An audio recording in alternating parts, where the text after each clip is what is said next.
Dr. Adrian Cole stood before the glass wall of his office on the 32nd floor of the Justice Department building in Washington, D.C., watching the city sprawl beneath him like a living organism pulsing with hidden violence.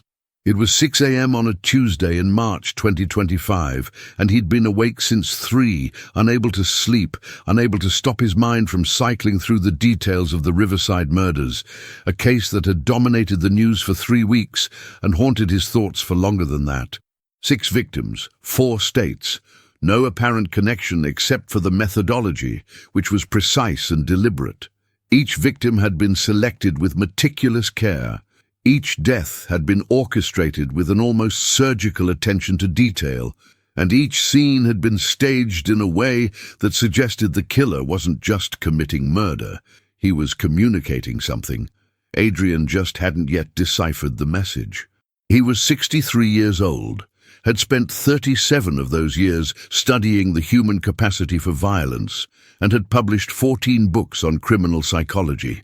He'd consulted on more than 300 cases, sat across tables from men and women who'd committed atrocities that most people couldn't imagine without psychological fracture.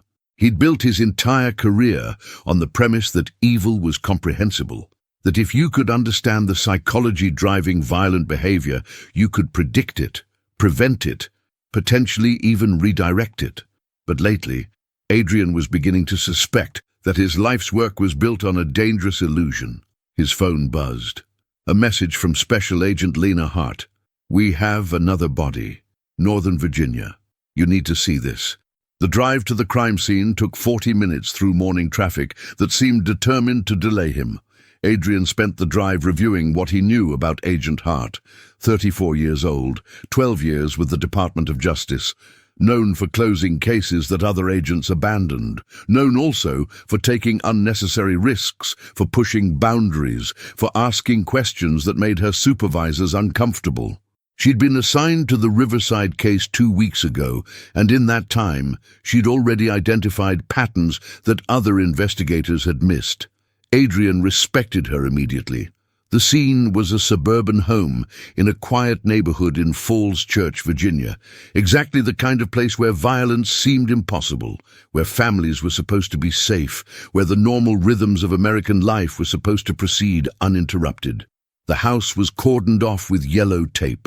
Forensic specialists moved through the interior with practiced efficiency, and in the front yard, looking at the house like it was a puzzle she might solve through sheer force of will, stood Lena Hart. She was shorter than Adrian expected, compact and muscular, with dark hair pulled back in a tight bun. Her eyes were sharp, analytical, carrying the particular weariness of someone who'd seen too much human cruelty to maintain comfortable illusions about humanity. When she saw Adrian, she turned and walked toward him without preamble. "Victim is James Morrison, 47, divorced, works in software development," she said, her voice clipped and professional. No obvious connection to the previous victims, different age, different profession, different state. But Adrian, the staging is identical to the Riverside murders, down to the smallest detail. They moved into the house. The body was in the bedroom, positioned on the bed in a specific arrangement, surrounded by objects that had been placed with deliberate precision. Adrian felt the familiar cold settling into his chest, that moment when he entered the mind of a killer, when he tried to imagine the thoughts animating this violence, the logic driving these choices. "What are you seeing?" Lena asked. Adrian took his time before responding. "I'm seeing someone who understands the psychological impact of his work.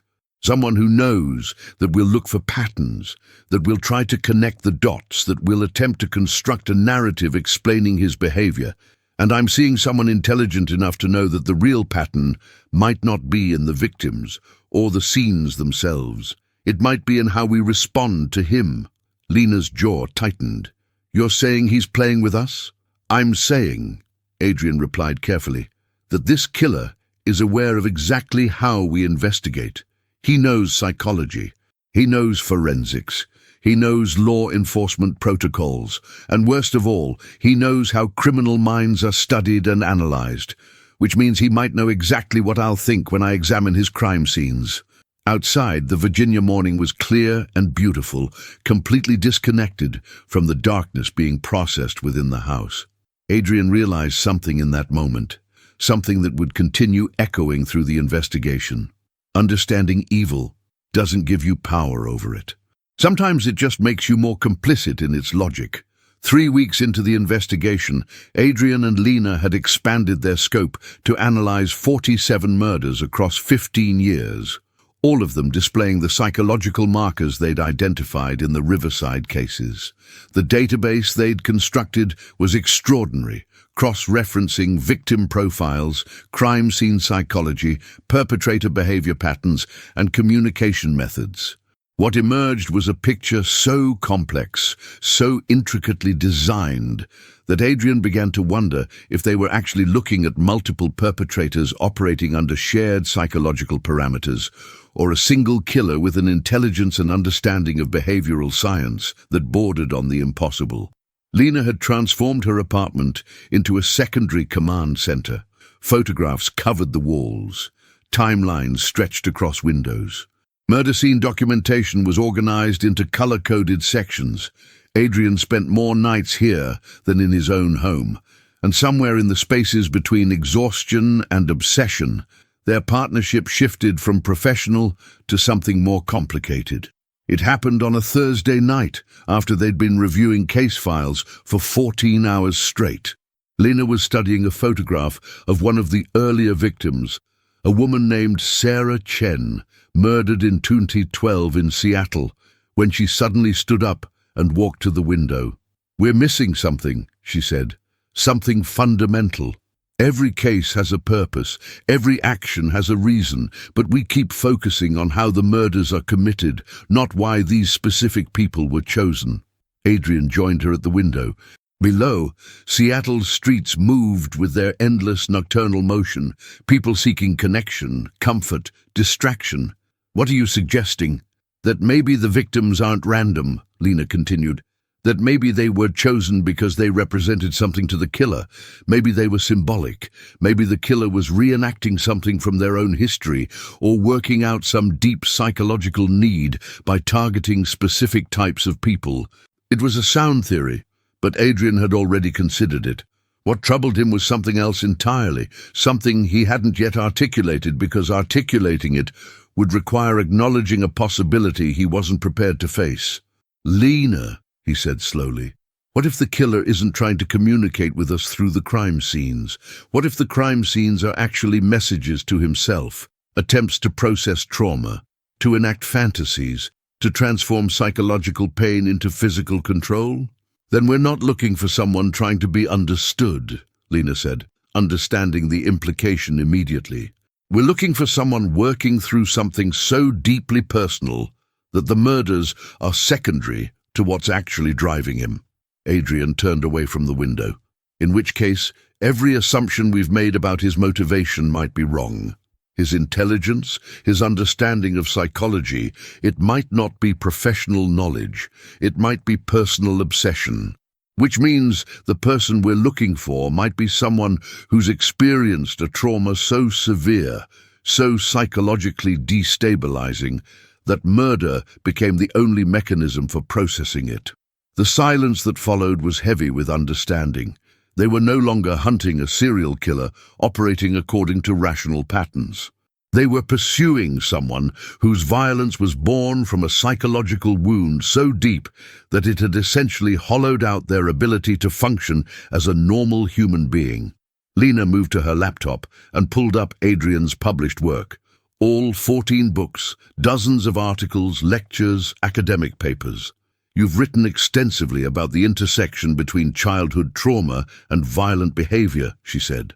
"Specifically about how certain types of trauma can fundamentally alter someone's capacity for empathy." Adrian felt something contract in his chest. "Yes. Have you ever applied your theories to yourself?" Lena asked quietly. "Ever analyzed your own capacity for violence?" The question hung in the air between them. Adrian understood what she was doing. She was testing him, probing for something, creating space for him to be honest about things he'd carefully avoided confronting throughout his career. "Everyone has capacity for violence," Adrian said finally. "The difference between most people and killers isn't that killers have something extra. It's that killers lack the psychological mechanisms that usually prevent violence from becoming action. They lack empathy filters. They lack social conscience. They lack the ability to imagine suffering from the victim's perspective. And you?" Lena pressed. "Do you have those mechanisms?" Adrian had spent 37 years maintaining professional distance, emotional containment, psychological separation from the darkness he studied. Lena was asking him to abandon those protective structures, to consider the possibility that his career-long obsession with understanding evil might itself be a symptom of something darker within himself. "I have them," Adrian said, "but I've spent my life wondering what it would be like to not have them. I've spent thousands of hours in the minds of people who don't, and sometimes—" He paused, allowing himself an honesty he'd never before voiced. "Sometimes I wonder if the only thing separating me from them is chance. If maybe I'm just someone who got lucky. Someone who had enough protection, enough support, enough psychological stability to develop those filters when they could have easily failed to develop." Lena nodded slowly. "Then we're going to find this person," she said. "And you're going to help us understand them in a way that nobody else can, because you know what it's like to stand at the edge of that abyss."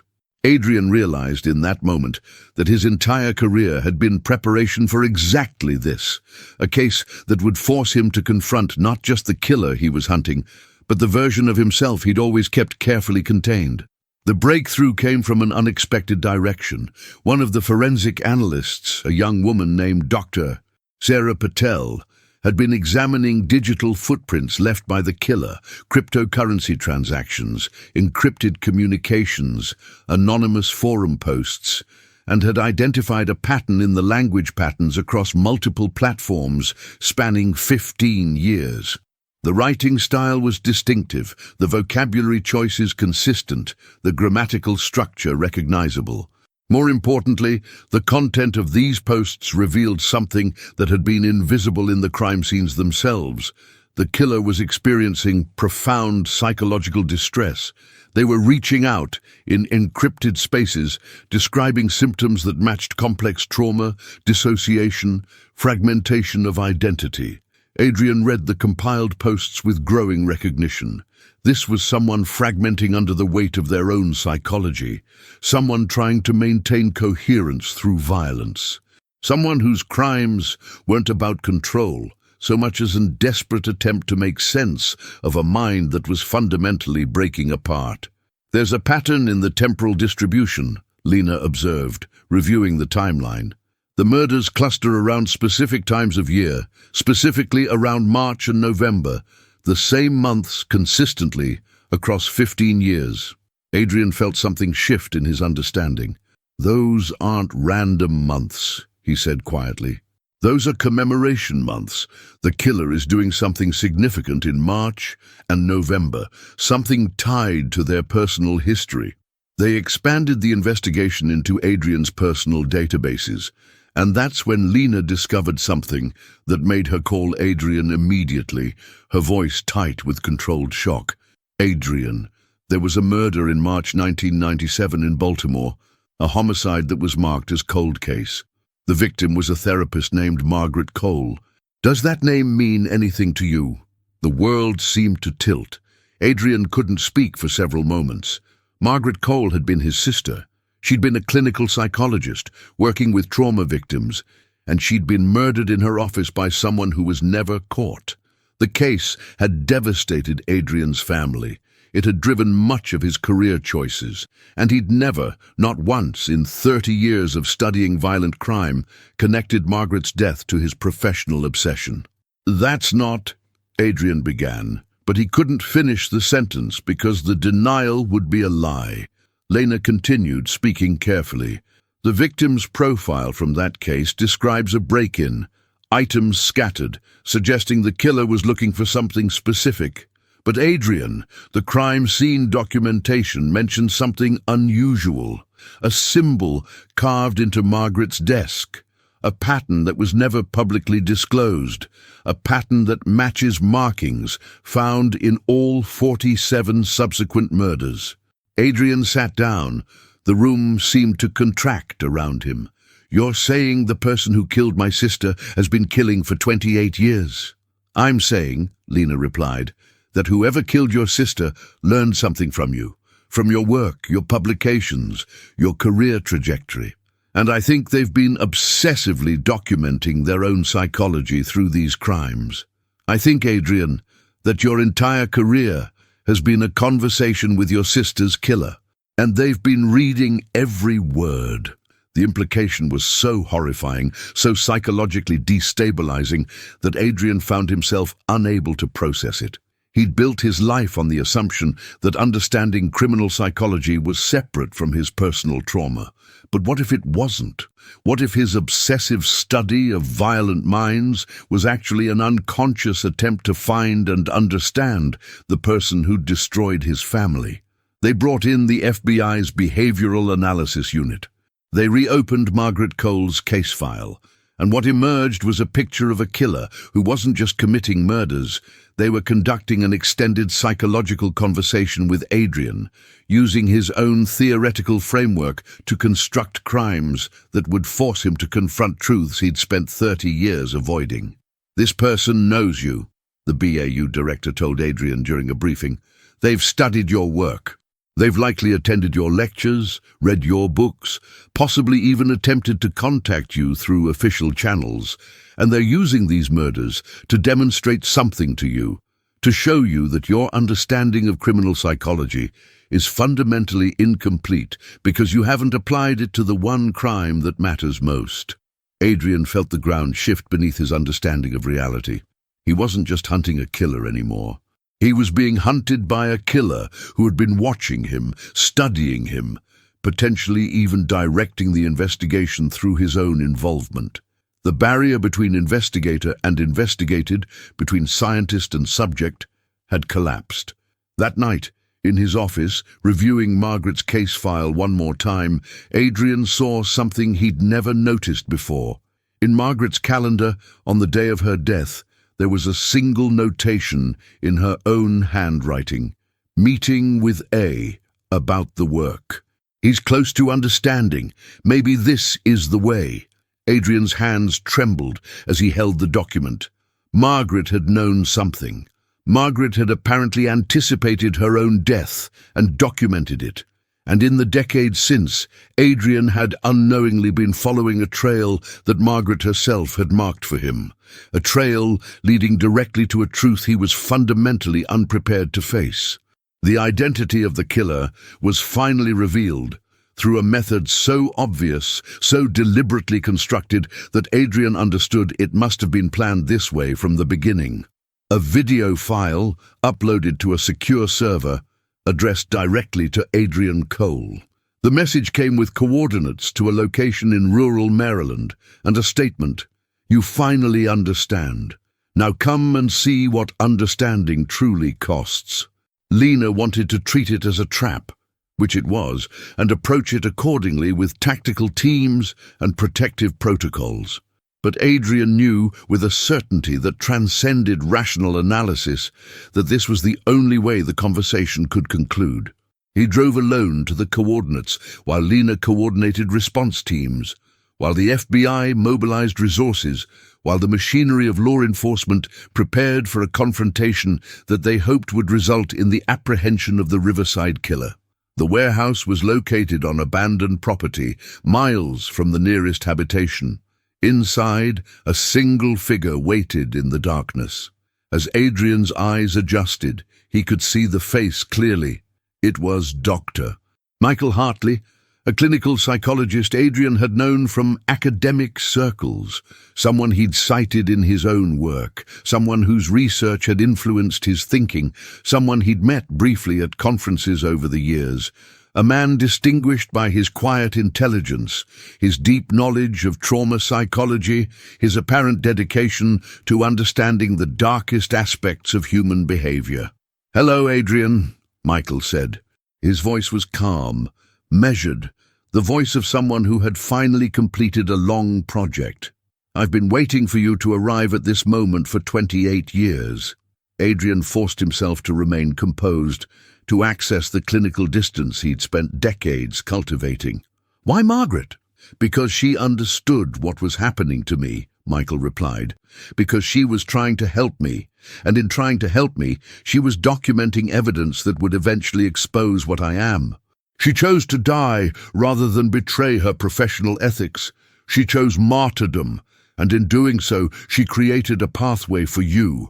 A pathway that required you to become the person you are now, to develop the understanding you possess so that when you finally arrived at this moment, you would comprehend what I'm about to tell you."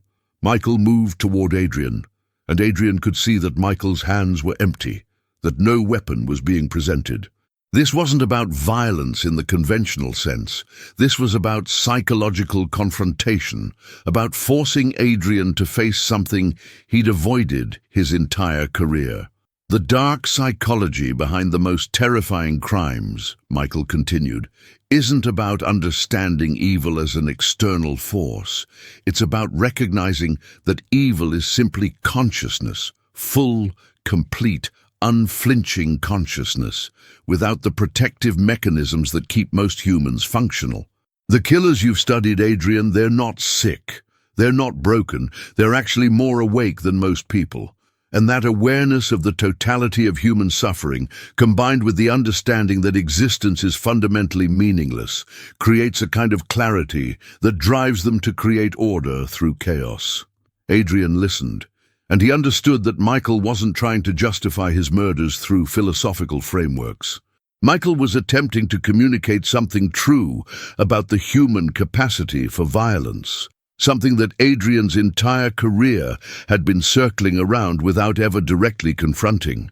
"I killed your sister," Michael continued, "because she was the only person who truly understood me, because her understanding was an act of compassion that I couldn't bear. Because I needed you to understand that the only way to truly prevent violence is to stop pretending that evil is comprehensible. Some things simply are. Some minds simply break in ways that can't be repaired, and the best we can do is acknowledge the darkness, contain it, and stop pretending that understanding is the same as control." The forensic teams arrived before Adrian could respond. Michael didn't resist. He sat quietly, hands folded, as agents moved through the warehouse. Evidence was catalogued, documentation was recorded. And through it all, Michael maintained eye contact with Adrian, communicating something that transcended words, a recognition, an acknowledgement, a kind of twisted communion between two minds that had spent lifetimes studying darkness from different sides of the investigative divide. In the weeks that followed, Michael Hartley was convicted of 23 murders across 4 states, with the Riverside murders being only the most recent manifestation of a violence that had spanned decades. Adrian's work was reframed, his publications re-examined, his entire career trajectory analyzed through the lens of someone who'd been unconsciously pursuing their sister's killer without realizing it. But what haunted Adrian most wasn't the revelation about Michael, or the truth about Margaret's death, or even the understanding that his career had been unknowingly directed by a killer he'd never suspected. What haunted him was the moment when Michael had spoken about darkness, and Adrian had recognized the truth in those words, the terrible, undeniable truth that understanding evil didn't prevent it, that knowledge of the human capacity for violence didn't create control over that capacity, and that the real horror wasn't in exceptional killers, but in the ordinariness of the capacity for violence that existed in everyone. Lena found him weeks later in his office, sitting in the darkness before dawn. She sat beside him without speaking, and eventually Adrian said something he'd never been able to say before. Maybe Margaret was right. Maybe the only honest response to understanding what we're capable of is not to fight it, but to acknowledge it and choose differently anyway. Not because we're safe from the darkness, but because we understand the cost of surrendering to it. Lena nodded. That understanding, the one you've reached by confronting everything you avoided, that's the only protection we actually have. Not professional distance, not psychological theories, just the choice, made moment by moment, to be something other than what we could become. The darkness of the room felt less suffocating after that. And Adrian understood that his work had transformed from an attempt to understand evil into something more honest. An acknowledgement that evil was comprehensible, but comprehension didn't grant mastery. It only granted responsibility, the responsibility to bear witness to human darkness and choose, despite that witness, to build something resembling light. The case was officially closed. The Riverside murders became a footnote in criminal psychology databases. But for Adrian and Lena, the real investigation, the investigation into the nature of their own capacity for darkness, continued silently, in the spaces between words, in the choices made each day to remain human, despite understanding exactly what humanity was capable of.